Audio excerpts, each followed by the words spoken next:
이곳은 군마. 가출한 아들을 찾아주는 의뢰를 끝마치고 도쿄로 돌아가려 하는 코난 일행. 하지만 금강산도 시구경이죠. 모처럼 군마에 왔으니 군마의 맛집에 가 점심을 먹고 가자 하는 몰이. 코난은 이 말을 듣고 바로 인터넷 맛집들을 말해주는데 인터넷 평판 따윈 믿을 게 못 된다며 현지인인 군마 현경의 야마무라 미사오에게 전화를 겁니다. 그런데 군마에 와 있다는 말을 듣는 순간 자신이 있는 곳으로 당장 와달라 하는 야마무라. 호텔 투숙객이 주차장에서 맞아 죽었는데 시신이 정확히 형 경계선 바로 위라 다른 현 3명의 형사들과 언쟁 중이라 하죠. 첫 번째, 까무잡잡하고 덩치 큰 형사는 난폭한 말투로 공갈 협박을. 두 번째, 이마가 넓고 영리하게 생긴 코스염 형사는 자꾸 궤변을 늘어놓으며 마인드 컨트롤을 시도. 세 번째, 똥머리를 한 여형사는 너무 미인이라 그냥 양보해도 될까라며 자칫 타협하고 싶어지는. 네? 암튼 자기 혼자서는 질 것 같으니 도와달라 도움을 요청합니다. 이 통화 내용을 옆에서 듣던 코난은 대충 그 세 사람이 누구인지 알 것 같은 기분이 들죠. 그리고 그 예감은 틀리지 않습니다. 칸스케와 공명 그리고 유이, 이 세 사람과 반갑게 인사를 하는 걸 본 야마무라는 서로 아는 사이냐며 놀라고, 칸스케는 내 놈도 우리와 안면이 있지 않냐 버럭하죠. 이 말에 야마무라는 세 사람의 얼굴을 뚫어지게 보고는 어렴풋이 생각이 날 것 같다고도 하는데, 갑자기 공명에게 다가가 특히 당신은 꼭 어디선가 만나본 것 같은 기분이 든다 하는 야마무라. 하지만 공명은 자신은 그때 이들과 동행하지 않아서 내 놈을 보는 건 처음이라 말해줍니다. 여튼 코난 일행은 현장을 보기 위해 호텔 뒤편에 있는 주차장을 가고 정확히 군마와 나가노의 경계 라인 가운데서 사망한 현장을 보게 되죠. 이를 본 모리는 야마무라의 편을 들어주려고 온 만큼 현장에 먼저 도착했다는 야마무라가 이 사건을 수사하는 게 맞지 않냐 힘을 실어주는데, 사실 가장 먼저 온 건 자신이었고 시신의 포즈가 하도 기묘해서 사진을 제대로 찍어두기 위해 감식반을 부르러 간 사이 야마무라가 온 거라 말하는 유이. 그런데 문제는 감식반을 부르러 간 사이 야마무라가 맥을 짚어보기 위해 시체를 건드려 그 문제의 포즈를 찍지 못했다 합니다. 대충이라도 기억이 나지 않냐 묻는 코난에게 입을 크게 벌리고 오다리였던 것까지는 기억이 난다 하죠. 추가로 야마무라는 너무 많이 먹어 괴롭다라고 느낄 만한 포즈였다 합니다. 여튼 칸스케는 야마무라에게 우리가 현장에 먼저 온 게 밝혀졌으니 쓸모없는 내 녀석은 돌아가라 말하는데, 맨 처음 시신을 만진 건 자신이라며 그럴 수 없다 맞서죠. 어이 그게 자랑은 아닐 텐데. 이때 한 배를 타고 강을 건너 서로를 구한다. 여기서 만난 것도 인연인데 나가노와 군마가 합동 수사를 하자 제안하는 공명. 모리는 강 건너 불구경하듯 그들을 한심하게 쳐다보며 유이에게 살해당한 건 어디에 사는 누구냐 묻는데, 치키시마 카즈키, 동영상 서비스 사이트에 자신이 만든 영상을 올려 광고 수익을 올리고 있는 동영상 제작자라 하죠. 이 호텔엔 동료들과 함께 영상을 찍으러 왔고 그들의 증언을 듣기 위해 호텔 안으로 들어가는데, 나카타 유미. 어젯밤 11시경 창밖에서 이상한 소리와 신음소리가 나 커튼을 열고 내다봤더니 주차장에 누군가 쓰러져 있었고 후드를 뒤집어 쓴 괴한이 거기서 달아나는 게 보여 군마 현경에 전화를 했다 진술했고, 호시카와 쿄코 자신도 유미와 마찬가지로 창밖에서 난 이상한 소리가 신경 쓰여 내다봤더니 주차장에 츠키시마가 쓰러져 있는 게 보여 전화를 걸어 황급히 나가노 현경과 응급차를 불렀다 합니다. 이 둘의 차이점이라면 쿄코는 쓰러져 있던 게 치키시마라는 걸 알았다는 거죠. 그리고 그 이유는 저녁 식사 후 자신과 둘이서 동영상을 찍고 올렸는데 그때 갈아입은 옷이랑 같아서라 합니다. 하지만 이후 경찰들이 올 때까지 무서워서 주차장에는 못 내려갔다 하죠. 반면 유미는 쓰러져 있는 게 치키시마라는 걸 몰랐다 했습니다. 또 응급차가 아닌 경찰차만 불렀다 말했는데 그때는 누군지도 모르는 사람이 그냥 장난으로 들어누웠다 정도로만 생각하고 신고했다 하죠. 마지막 하나야마 센타. 자신은 방 안에 있는 TV를 헤드폰을 끼고 보느라 아무것도 모르고 있었는데 유미와 쿄코가 방을 두들기며 들어와 창문을 내다봐라 라고 소리쳐 알게 됐다 하죠. 이때 공명은 죽은 츠키시마를 포함한 내부는 이곳에 와 뭘 하고 있었는지 묻습니다. 그들은 두 지역의 경계선이 있는 호텔에서 나가노의 신슈소바와 군마의 조슈소바를 먹어보고 비교하는 컨텐츠를 영상을 찍어 올리기 위해 모였다 하죠. 이 상황에 또 자기 지역 소바가 더 맛있다며 다음번에 내 놈 지역 걸 먹어보고 평가해준다며 싸우는 칸스케와 야마무라. 말을 아끼겠습니다. 코나는 주차장에 CCTV가 있던데 확인해봤냐 묻고, 공명과 칸스케는 자신들은 다 훑어보긴 했지만 코난에게도 한번 봐볼래? 라고 제안을 하죠. 하죠. 꽤나 잔인하다는 말을 하며 그렇게 경비실에서 CCTV를 보게 되는 코난 일행. 혼자 주차장에서 시계를 보고 있는 츠키시마는 누군가를 기다리는 듯한데 이때 화면 앞쪽에서 후드를 쓴 인물이 등장하더니 그의 머리를 미친 듯이 내리칩니다. 결국 그는 쓰러져 사망했고 후드를 쓴 쾌아는 CCTV 시야 밖으로 사라지죠. 그런데 죽기 직전까지 츠키시마는 알 수 없는 행동을 합니다. 맞으면서도 계속해 경계선을 확인하고 시계를 보며 시간을 체크하죠. 범인이 돌아갈 때는 이상한 자세를 취하며 결국 죽게 되는데 피해자는 일부러 시계 문자판이 손목 안쪽으로 돌아가게 만들었고 일부러 형 경계선에서 쓰러진 걸지도 모른다며 공명은 다시 한번 그 선으로 가보자 제안합니다. 이때 이 모습을 본 야마무라는 공명에게 성이 뭐냐 묻죠. 모로우시라는 답을 들은 야마무라는 혹시 모로우시 히로를 아냐 묻습니다. 공명은 모로우시 히로미츠라면 자신의 동생이라며 어떻게 아냐 묻죠. 야마무라는 공명이 히로의 형이라는 걸 굉장히 신기해하며 자신과 히로미츠는 소꿉친구라 답합니다. 산속에서 벌레를 잡다가 형 경계선에서 만나 친해지고 둘이 비밀기지 같은 곳을 만들었다 하죠.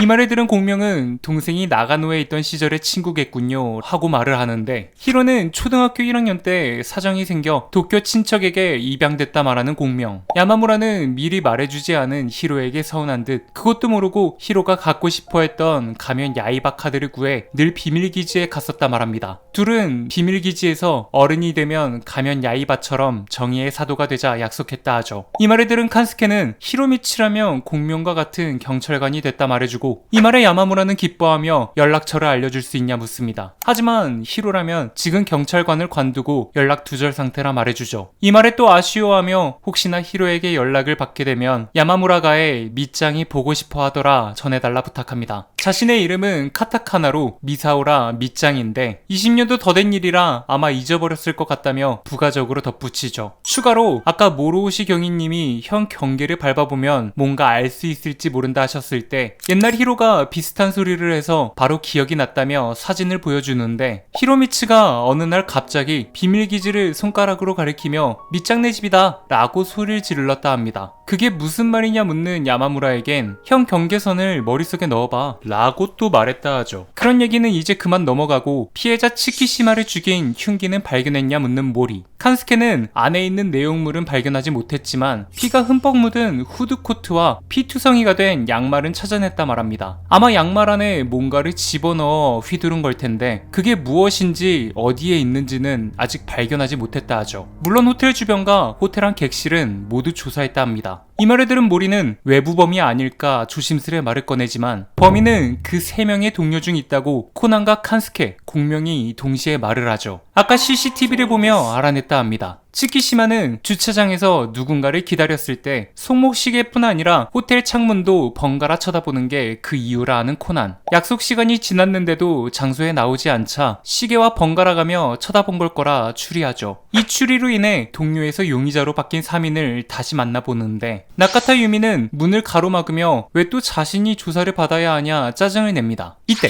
빈틈의 실. 유미의 방어를 뚫고 코난이 창가 쪽으로 달려가죠. 이 모습을 보며 저 망할 꼬맹이인 대체 뭐냐 버럭하는 유미. 하지만 코난이 전운하는 CCTV 영상에서 범인이 도망칠 때 방 커튼을 열며 지켜본 것 같다 알리바이를 입증해주자 눈썰미에 센스도 좋고 착한 아이라 말을 바꿉니다. 이 말을 들은 모리는 그럼 이 방에 더 이상 볼 일이 없으니 나가자 하고 몸을 드는데 그만 테이블 위에 있던 물건들을 떨어뜨리죠. 유미가 떨어진 물건들을 주우며 빨리 나가달라 부탁하지만 코난은 떨어진 물건 중 사진 한 장을 보며 가운데 있는 인물이 누군지 묻습니다. 사진은 있지만 오늘 오지 않은 인물에 대해서. 하지만 유미는 다른 2명도 알고 있는 인물이니 그들에게 물어보라 하죠. 그녀의 이름은 유바치즈. 5년 전 절벽에서 떨어지게 생긴 자동차에서 자신들이 구한 여자아이라 합니다. 유이는 이 말을 듣더니 예전에 인터넷에서 큰 화제가 됐던 기적의 구출극이냐 묻죠. 운전 실수로 절벽에서 떨어지게 생긴 자동차를 지나가던 자신들이 우연히 발견했고 딸을 구출한 직후 차가 추락해 아직 차 안에 있던 모치는 사망한 안타까운 사건. 그 이후 구출한 치즈와 사이는 친해졌고 최근에도 치키시마네 아파트에서 치즈의 생일 파티를 하기 위해 모였는데 장을 보러 간 사이 방에 혼자 있던 치즈가 아파트 밖 계단에서 떨어져 의식불명인 채로 발견됐다 합니다. 이 말을 들은 공명은 치즈와 사건이 살인 동기와 관련이 있을 수 있다 판단하죠. 코나는 쿄코에게 다가가 사건이 일어난 시간 당신의 방은 어둡던데 뭐라고 있었냐 묻는데 동영상 제작자 동료 7명이 모여 모니터 너머로 채팅 회식을 가졌다 합니다. 자신은 방 안을 어둡게 하고 링 라이트를 켜는 걸 좋아해서 그렇게 했다 하죠. 추가로 이 링 라이트는 자신뿐 아니라 유미와 하나야마도 가져왔다 말해줍니다. 그렇게 하나야마 방에서도 링 라이트를 보는 유이와 란. 확실히 링 라이트를 켜고 찍는 게 느낌이 좋다 말하지만 칸스케는 별 차이가 없는 것 같다 하죠. 여자에 대해서 까막눈인 게 확실합니다. 여튼 남자임에도 저런 걸 가지고 다니냐 묻는 모리. 하나야마는 동영상 제작자라면 대부분 자기가 더 멋있게 나오길 바라기에 챙겨 갖고 다닌다 말하죠. 그는 헤드폰을 끼고 TV를 보고 있었다 진술했는데 이를 증명해 줄 수 있는 사람이 있다 합니다. 중간에 룸서비스로 카레를 시켜서 23시경에 가져온 종업원과 문 너머로 간단한 대화를 했다 하죠. 하지만 한참 TV에 몰두해 있어 문 앞에 두고 가라 말했고 반쪽짜리 알리바이가 되어버립니다. 공명은 마지막으로 츠키시마네 아파트 계단에서 유바 치즈 양이 쓰러져 있던 사건에 대해 아는 게 있냐 묻죠. 자신은 그 사건에 대해 짐작가는 게 없지만 사망한 츠키시마는 뭔가를 알고 있었을지도 모른다 말합니다. 치즈 사건 이후 묘하게 거동이 수상했다는 게 그 이유죠. 이때 울리는 핸드폰 벨소리. 하지만 그건 소바식당에서 잘못 온 전화였는데 하나야마가 핸드폰이 2개라는 사실을 알아냅니다. 그런데 그건 자신뿐 아니라 나머지 2명도 사적인 용도와 업무용으로 나눠 쓴다 말해주죠. 그런데 소바. 이 말을 들은 모리는 자신들이 밥을 먹으려 할 때 불려온 사실을 다시금 깨닫습니다. 즉 배가 고파졌다는 거죠. 그렇게 호텔에 있다는 소바식당에 들어가고 다 같이 소바를 먹는데 그 셋 중에 흉기가 될 만한 물건은 나오지 않았다 말하는 유이. 기껏해야 위협적인 물건은 유미의 반지꼬리 세트, 쿄코의 커터 나이프, 하나야마의 큼직한 가위 정도지만 타격용으로는 쓸 수가 없죠. 하지만 흉기는 이미 알아냈다 하는 공명과 남은 수수께끼는 형 경계선뿐이라 말하는 칸스케. 이때 배불리 먹은 모리가 넥타이와 벨트를 만지며 배 터지게 잘 먹었다 말하는데 이 모습을 본 야마무라가 츠키시마의 시신이 딱 그 모습이었다고 말합니다. 코나는 이 말을 듣더니 야마무라에게 2가지의 질문을 하죠. 시신이 입을 벌리고 오다리를 하고 있었다 했는데 부츠 같은 걸 신고 있지 않았는지, 또 하나 소꿉친구 히로라는 사람이 비밀기지를 밑장내 집이다 라고 말했을 때 혹시 입구에 간판이 덜렁거리진 않았는지. 이 질문의 밑장은 코난의 말대로 츠키시마는 부츠를 신고 있었고 비밀기지 간판은 고정시켜놨던 왼쪽 못이 빠지면서 글자가 세로로 눕혀진 적이 있다 말해줍니다. 이 말에 코난과 칸스케는 미소를 짓고 겸청 증명이요 편신 증명이다. 그 정보가 없었다면 하마터면 메시지를 놓칠 뻔했다 말하는 공명. 이 3명은 야마무라의 말을 듣곤 츠키시마가 죽기 전 한 포즈가 범인을 가리키고 있다는 사실을 알아내죠. 그렇게 다시 한번 3명의 용의자를 경계선 위로 불러내는 형사들. 3명은 진술을 했고 증거도 발견되지 않았는데 왜 계속 불러내냐 화를 냅니다. 하지만 야마무라는 사건을 복귀해주며 내 놈들 셋 중에 범인이 있음을 말해주죠. 칸스케는 말합니다. 상당히 허둥대긴 했지만 하나야마가 야식을 시켜 벨보이와 대화한 건 사실이라고. 또 채팅 중 쿄코도 대화에 제대로 참여를 했다고 쿄코의 인터넷 동료들이 증언해줬다 하죠. 마지막 커튼을 열며 범인과 함께 CCTV에 찍힌 유미도 확인이 끝났다 말하려던 차이나 그건 아마도 내 놈이 아니라 이런 거겠지 하며 스마트폰을 터치합니다. 그 순간 숙소에 있던 커튼이 움직이며 유미의 그림자가 비춰지죠. 이를 본 다른 동료들은 그저 우연일 거다, 다른 사람이 대기하고 있다, 커튼을 친 걸 거다 실드를 치려 하지만 운주 유학지 중 결승 천리지회 막사 안에서 세운 계략으로 천리박 전투에서 승리를 거둔다는 뜻으로 내 놈이 반론을 못하는 건 커튼이 열리는 이 트릭을 이미 알고 있기 때문이라 말하는 공명. 추가로 이 트릭은 스마트폰 2개만 있으면 누구든지 가능하다 말합니다. 링 라이트에 목욕 타월을 씌운 뒤 실로 묶거나 사람의 상반신처럼 만든 다음 창가 테이블 위에 캐리어를 올리는 거죠. 이때 유미의 똥머리를 표현하기 위해 목욕 타월의 꼭대기를 끄집어내 경단 모양을 만드는 게 포인트. 이후 창문 한가운데 있는 커튼 끝에 실을 달고 그 실을 커튼 레일 가장자리에 걸치듯 늘어뜨려 실 끝에 첫 번째 스마트폰을 팽팽하게 단단하게 묶고 그 스마트폰을 선반 위에 당장이라도 떨어질 것 같은 위치에 올려두면 완성. 그렇게 준비를 마친 유미는 후드를 뒤집어 쓰고 츠키시마를 살해한 뒤 세팅한 핸드폰에 전화를 걸어 떨어뜨림으로써 자신의 알리바이를 완성시킨 겁니다. 하지만 이 추리를 듣고도 아직 흉기를 발견하지 못하지 않았냐 주장하는 유미. 이 말에 칸스케는 유이를 바라보며 보여주라 말하죠. 유이는 고개를 끄덕이며 자신의 묶은 머리를 풀어헤치고 칸스케는 왜 머리를 푸는지에 대해 덧붙여 설명해줍니다. 유이는 내 놈과 같은 똥머리를 하고 있지만 더 작은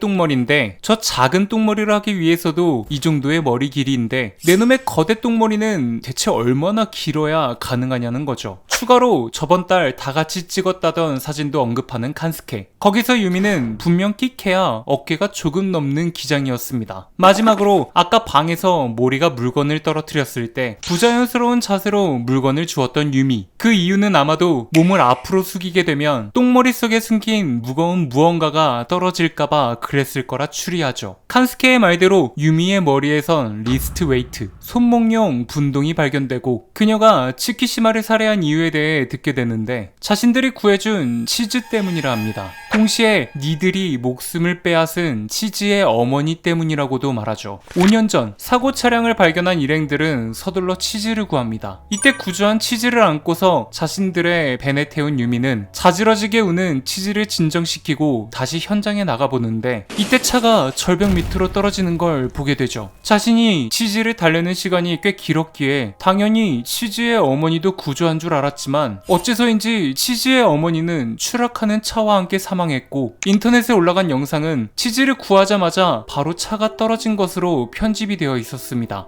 이를 의아하게 생각은 하고 있었는데 생일 파티를 하기로 한 날 츠키시마 방에 혼자 있던 치즈에게서 메시지가 왔다 하죠. 편집되지 않은 풀 버전의 영상과 함께. 치즈를 구조한 뒤 어머니에게도 손을 내미는 하나야마와 쿄코. 이때 츠키시마는 구급차를 불렀으니 구급차가 오는 동시에 구하는 게 조회수가 되지 않을까? 라는 댕소리를 합니다. 그렇게 그 두 명이 망설이는 사이 차는 절벽 밑으로 떨어지고 말죠. 그 후 시장을 보고 돌아온 츠키시마가 안색이 바뀌어 방에서 나온 치즈와 마주쳤고 이 동영상을 인터넷에 퍼뜨리겠다는 말에 츠키시마와 옥신각신하다 계단 밑으로 떨어져 의식불명에 빠지게 된 겁니다. 그리고 이 모든 사실을 알고 있던 유미는 츠키시마에게 치즈에게 받은 메시지와 영상을 보낸 뒤 폭로당하기 싫으면 호텔 주차장으로 나오라 말하곤 그를 살해한 거죠. 치즈가 준 리스트 웨이트를 사용해. 흉기인 리스트 웨이트를 버리지 못한 이유도 바빠서 헬스클럽 다닐 시간도 없다 투덜거린 자신에게 치즈가 준 선물이라 말하는데 만약에 이 흉기를 버렸다면 안 들켰을까 아쉬워하는 유미에게 아서라. 공명은 죽은 츠키시마 카즈키의 다행 메시지 때문에 조만간 당신에게 도달했을 거라 말합니다. 그가 경계선을 등지고 벨트와 넥타이를 잡으며 우스운 포즈를 한 이유는 그것들은 한자나 기호로 치환하면 4개의 모양이 나오고 그것들을 세로로 늘어뜨린 후 정중앙 위부터 형 경계선으로 그으면 나카타 유미라는 이름이 만들어진다 하죠. 그렇게 범인은 체포되며 이야기는 마무리됩니다. 이상 명탐정 코난 라인 2의 살인편이었습니다. 명탐정 코난 풀버전을 어디서 봐야 되지? 티빙 OTT 서비스를 사용하면 돼요. 어이 그건 너무 비싸다고. 피클 플러스로 보면 4,000원대에 볼 수 있다던데요? 뭐? 자세한 내용은 고정 댓글에 남겨놓을게요. 명탐정 코난 실시간 라이브를 틀어달라는 분들이 꽤 많으신데요. 혹시나 제가 키지 못하더라도 제 채널로 들어가서 재생 목록 명탐정 코난 리뷰 모두 재생을 누르시면 실시간 라이브처럼 모든 에피소드를 순서대로 보실 수 있습니다. 많이들 봐주시고 좋아요도 꾹 눌러주시면 제게 정말 큰 힘이 됩니다. 이상 저는 쿄자리였고요. 영상이 재밌었다면 구독과 좋아요 눌러주시면 감사하겠습니다.